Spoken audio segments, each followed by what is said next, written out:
Get ready. Yeah.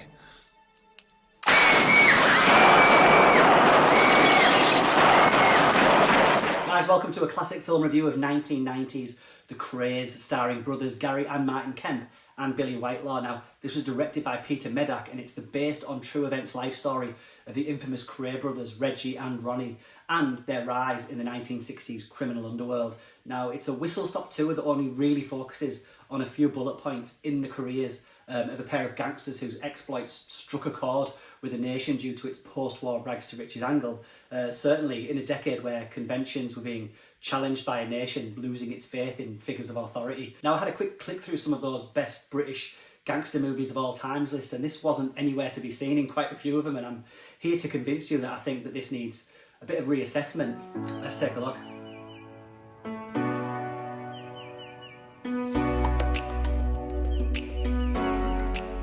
Now, I will openly admit that this isn't, in hindsight, a great film. This kind of thing has been done quite a bit better elsewhere. Even the most recent high-profile remake Legend, although notable as a tour de force from Tom Hardy's dual-role performance, isn't the most gripping of stories. Maybe the tale of the Krays' rise and fall just doesn't have the scale or the twists and turns that the classic gangster movies do. So is it worth recommending? Well, for me, yes. I may have only been 11 or 12 years old when I first saw this, and I think it'll have been my first introduction to the world of the infamous Kray twins. Now, of course, here they are portrayed by Spandau Ballet band members Gary and Martin Kemp. Now, both brothers had done a tiny bit of TV work and, of course, many music videos, but here was their first big breakout acting gig. Now, do they even look like the Kray brothers? Well, not really, but I think they do a good job. They're suitably menacing and charming when they need to be. Now, as the film shows, Ronnie's private life was spent chasing after young boys, something that at the time, of course, was far more taboo than it would be now. And by contrast, Reggie chased after a young lady named Frances. What's your job then? I told you, Dad. Reg owns some clubs. Must pay well. Having a car like that. Keeps me comfortable, Mr. Lawson. And this is where the film becomes quite interesting to look at now, as young Frances, unable to cope with this violent world that she was brought into, had colossal mental health issues and would ultimately succumb to suicidal despair. Now, she's very much the flipped mirror image of the classic gangster's moll, in no way interested in the status that money and power brings. Now, for me personally, the problem with this is that she's played by TV actress Kate Hardy, who I don't think's up to the task, and annoys the life out of me every time I watch this film. She does fragile and innocent quite well, but can't carry the heavy lifting when the emotions bubble over.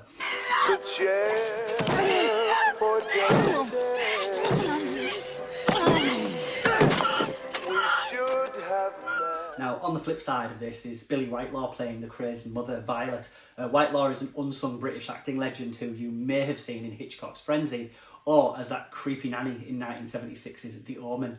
Here she's the dominant force in the family and someone who the brothers fiercely protect.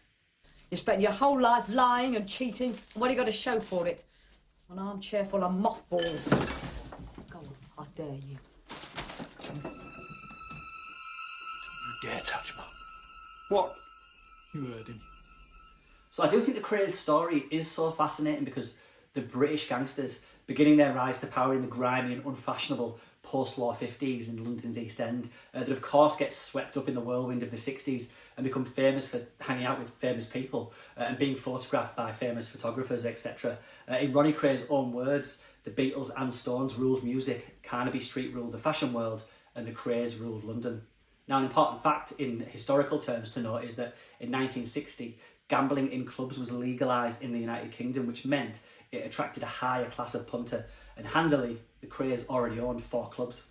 Now, The Krays is round about a 2-hour movie, and as such, isn't going to be a comprehensive biopic of the twins' every move, and as such, it's interesting to see how director Peter Medak assembles the story. So here we get the boys as young lads, surrounded by the no-nonsense women of the family, and we see that even as schoolboys, they walked around like they owned the playground. But then there's an almost disorientating time jump to them already being fully fledged gangsters, with a pit stop to show their anti-authoritarian reaction to national service. Get your nasty little asses back in here! Look! You got nothing to say and you're saying it too loudly. So bollocks. Quiet!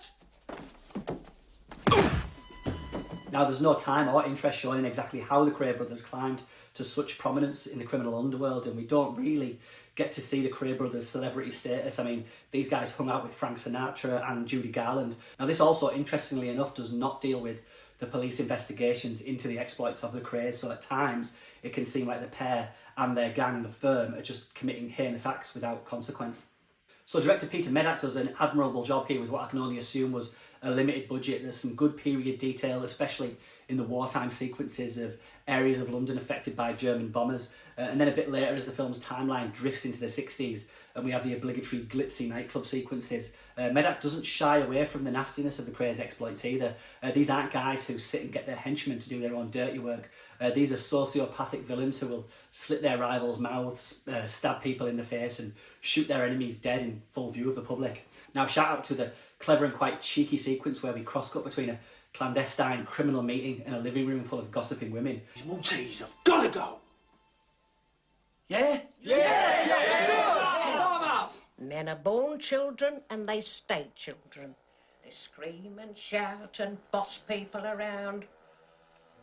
Medak even has a stab at, excuse the pun, some kind of Godfather cross-cutting as the Krays settle their affairs in the third act.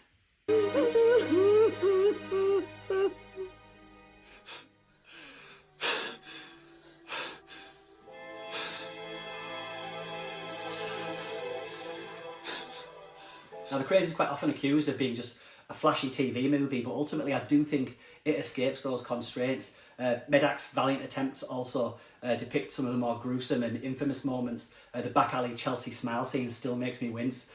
Now, I was interested to read that Medak had also befriended the Krays, but had to have their say on whatever went into the movie, which is a bit of a shame. What's your name? Reggie Kray. Reggie Kray, Ronnie Kray, what are you, brothers? Yeah. Yes, oh. Ladies and gentlemen, the Kray brothers! Anyway, for me personally, despite selling 25 million records and embarking on 4 decades of British television work, those Spandau Ballet boys will always be Reggie and Ronnie Kray for me. Go check it out. What do you feel like when you're at your club? Like kings. Like kings.